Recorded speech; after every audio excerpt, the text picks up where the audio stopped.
West Virginia's undulating hills are unforgettable, intense beauty and a profound history. Nestled within them, though, are tales of extreme poverty. It's a state that has always struggled to stem the flow of a spiralling economy. And some forecasters now believe COVID-19 is plunging its people and the rest of the country into another Great Depression,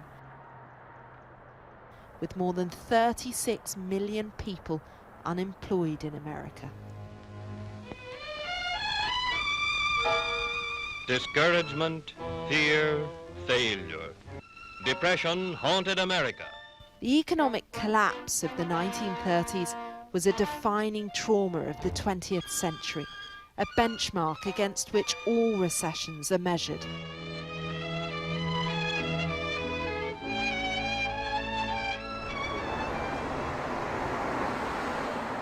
This certainly feels like a place on a precipice.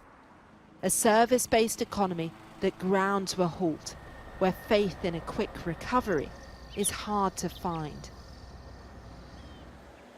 At this soup kitchen in Charleston, within weeks of the pandemic hitting, they saw a big shift. People that had jobs, that they've always supported themselves, they've always paid their bills, they've always gotten their own food, they've never had to go to a food pantry, and what they're experiencing now is just incredible shame and humiliation at having to come and eat somewhere like this. There are people that claim that this is akin to the Great Depression. Yes, absolutely. It absolutely is. I think people here in particular walk a very fine line between making it and not making it. So one crisis, one missed bill, one missed rent payment, one car breaking down, just like the smallest thing puts people straight into poverty. And it is so hard to overcome it and climb back out of it. Jimmy was a caretaker.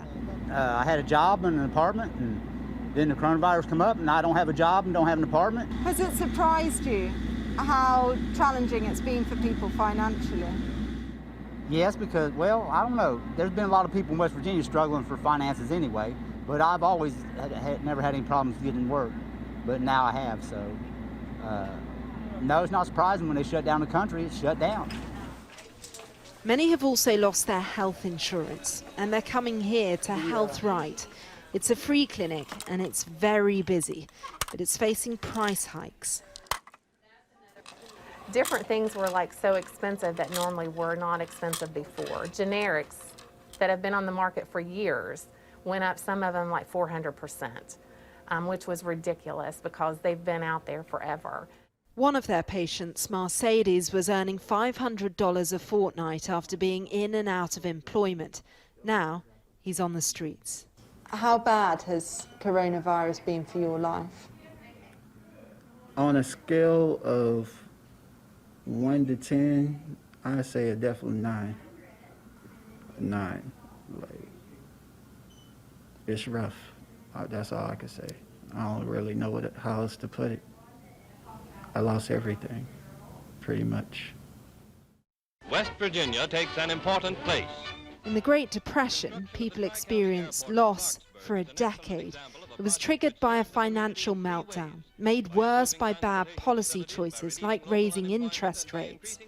The recovery this time could well be much quicker. There are those economists who think comparing the two crises just isn't helpful, that today's won't be as damaging or long-lasting.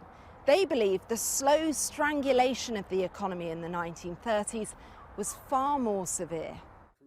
Taylor Anthony Paranzino says his sales are down 70%, yet he's optimistic. The reality of it is it's going to be a rough recession, but also I think it's going to teach some people who've never seen hard times how to kind of figure out, oh, I got to do some stuff for myself. But also going to see, and I'm starting to see it now, we'll see some repatriation of manufacturing. I think we'll see more people paying attention to local businesses like ours. America's banks are much stronger now, but the country may still quickly need trillions more dollars from federal government and trade with other countries. In these insecure times, that is not a natural reflex. Cordelia Lynch, Sky News, Charleston, West Virginia.